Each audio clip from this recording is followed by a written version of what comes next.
नमस्कार दोस्तों, हर्षित द्विवेदी एजुकेशन द्वारा बनाया मॉक क्वेश्चंस फॉर प्रीलिम्स 2021 में आपका स्वागत है। मेरा नाम है विनीत सागर। 18 फरवरी 2021 का इंपॉर्टेंट क्वेश्चंस क्या क्या है देख लेते हैं। आगे जाने से पहले दोस्तों लेक्चर पर लाइक का बटन जरूर दबाइएगा। चैनल को अब तक सब्सक्राइब नहीं किया हो तो सब्सक्राइब भी कीजिएगा। हमें सपोर्ट करने के लिए आप चैनल के मेंबर बन सकते हो, ज्वाइन बटन दबा। Question number 1, the prime minister Narendra Modi will virtually lay the foundation stone for the Dhubri Phulbari bridge. Consider the following statements which are correct. Video post कीजिए और आंसर बताइए। आई होप आपने आंसर किया होगा ना। The answer is option D, all of the above. तीनों statement सही है दोस्तों।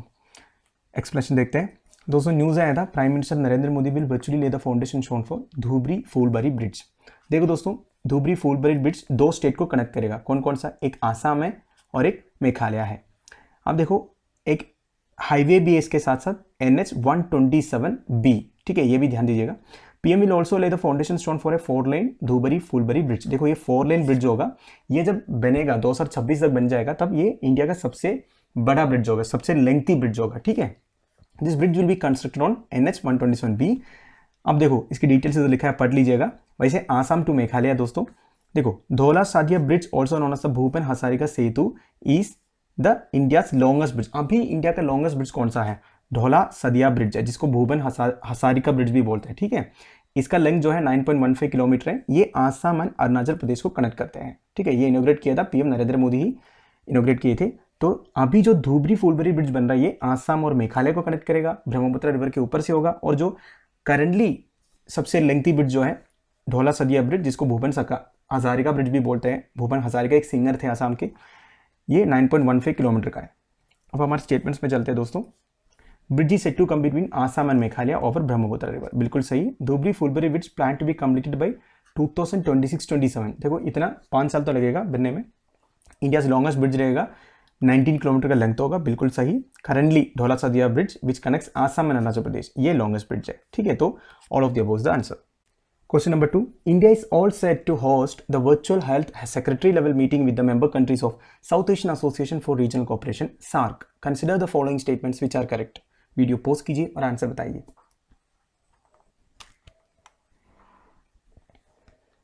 आई होप आपने आंसर किया होगा ना। The answer is option B, 2 and 3 only. Statement 1 गलत है दोस्तों। सबसे पहले हम एक्सप्लेनेशन देखते हैं। देखो दोस्तों, न्यूज आया था, एक हेल्थ सेक्रेटरी लेवल मीटिंग होने वाला, जिसको इंडिया होस्ट करेगा, south Asian association for regional cooperation का। ठीक है, virtual meeting will be held on February 18। During the meeting the members will discuss the on going covid crisis. तो basically कोविड-19 crisis के ऊपर डिस्कशन होगा। पाकिस्तान को भी इन्वाइट किया है। आप देखो तो दोस्तों, एक corona virus emergency fund constitute किया था। ठीक है, सार्क मेंबर्स ने, in order to response to the कोविड-19 पैंडेमिक। कोविड-19 पैंडेमिक के अगेंस्ट फाइट करने के लिए, इनके लिए जो भी इंफ्रास्ट्रक्चर चाहिए वो सब खरीदने के लिए, प्रोवाइड करने के लिए एक कोरोना वायरस इमरजेंसी फंड बनाया था। ठीक है, जिसको इंडिया इनिशिएटिव लिया था। Basically emergency fund was created with the aim of mitigating the risk associated with कोविड-19 pandemic in the South Asian region. तो बेसिकली साउथ एशियन रीजन के लिए इंपॉर्टेंट है, और साउथ एशियन रीजन के देशों के लिए था ये जो कोरोना वायरस इमरजेंसी फंड। ठीक है, India had propose to contribute. देखो, इंडिया ने $10 मिलियन कंट्रीब्यूट करने का वादा किया था। Other members countries of the SAARC also supported. देखो, ये जो प्राइम मिनिस्टर नरेंद्र मोदी ने इनिशिएटिव लिया था कोरोना वायरस इमरजेंसी फंड के लिए, दूसरे देश भी सपोर्ट किए थे। अब सार्क के बारे में दोस्तों, south Asian association for regional cooperation. ठीक है, इसमें कौन कौन सा कंट्रीज है? Pakistan, Bangladesh, Afghanistan, Maldives, Bhutan, Sri Lanka and Nepal. It was founded on December 8, 1985। तो 1985 में it's headquartered in Kathmandu, Nepal. ये ध्यान दीजिएगा दोस्तों, इसका हेडक्वार्टर, सार्क का जो हेडक्वार्टर है वो काठमांडू में है, नेपाल में। अब हमारे क्वेश्चन पे चलते हैं। देखो, स्टेटमेंट 1 क्या कह रहा है? South Asian association for regional cooperation grouping comprise of all south Asian countries other than Pakistan. ये गलत है दोस्तों। एक तो पाकिस्तान है, ऊपर से म्यांमार काफी सालों से सार्क का मेंबर बनने का कोशिश कर रहा है, अभी तक बना नहीं है, एक ऑब्जर्वर है बेसिकली म्यांमार जो है। ठीक है, तो पाकिस्तान ये म्यांमार मेंबर नहीं है। दूसरा क्या है? Corona virus emergency fund was set up with the SAARC members. बिल्कुल सही है। India emerged as the country with highest number of vaccination. ये तो दोस्तों कोई डाउट नहीं होना चाहिए, बिल्कुल सही है।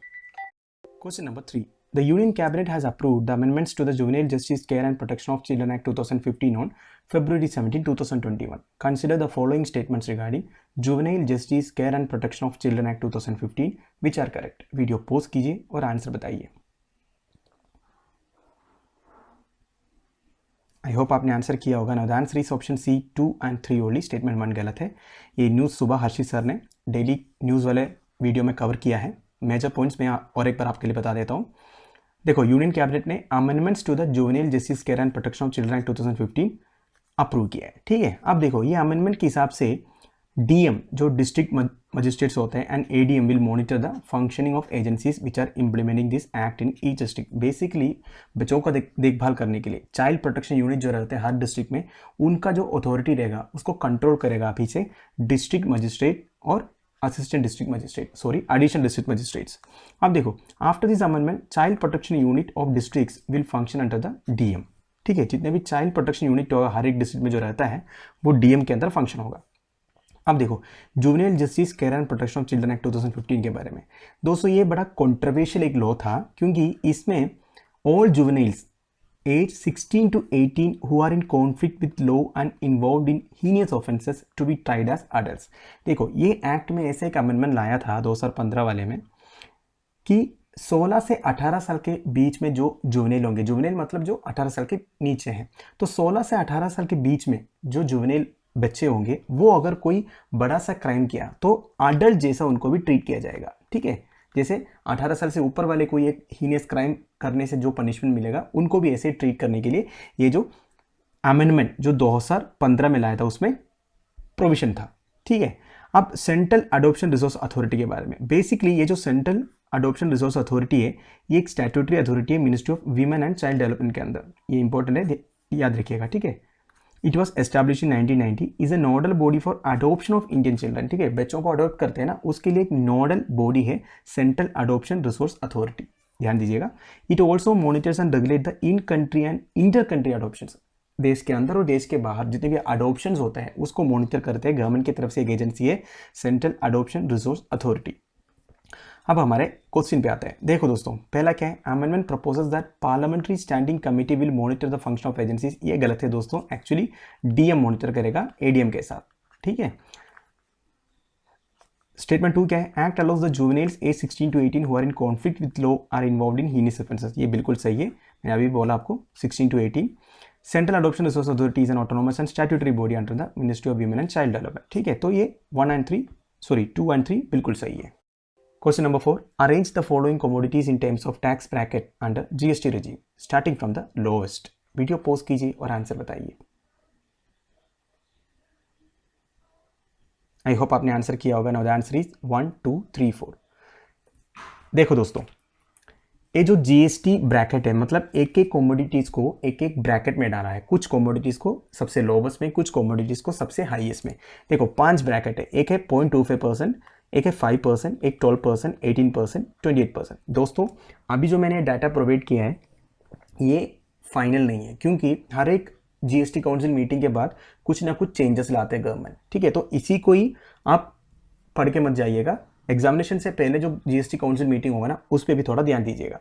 अब देखो इसके हिसाब से सबसे छोटा है cut and semi polish stones are included under this tax line, मतलब cut and semi polish stones का 0.25% है, ठीक है, जीएसटी। अब जैसे जैसे इसमें क्या लिखा है, household necessity such as edible oil, sugar, spices, tea and coffee इसका 5% है, कंप्यूटर्स एंड प्रोसेस फूड का 12% है, hair, toothpaste, soaps, capital goods and industrial intermediates इसका 18% है। और लग्जरी आइटम जितने भी है, स्मॉल कार्स, कंज्यूमर और सिगरेट एंड एरेटेड ड्रिंक्स जो है, हाई एंड मोटरसाइकिल्स, ये सब 28% है। अब देखो सबसे कम है cut and semi polish stones का, सबसे पहला आएगा, फिर कंप्यूटर्स एंड प्रोसेस फूड और capital goods and industrial intermediates and cigarettes and aerated drinks. तो 1, 2, 3, 4 is the answer. Question number 5, consider the following statements regarding production linked incentive scheme which are correct. Video post कीजिए और answer बताइए।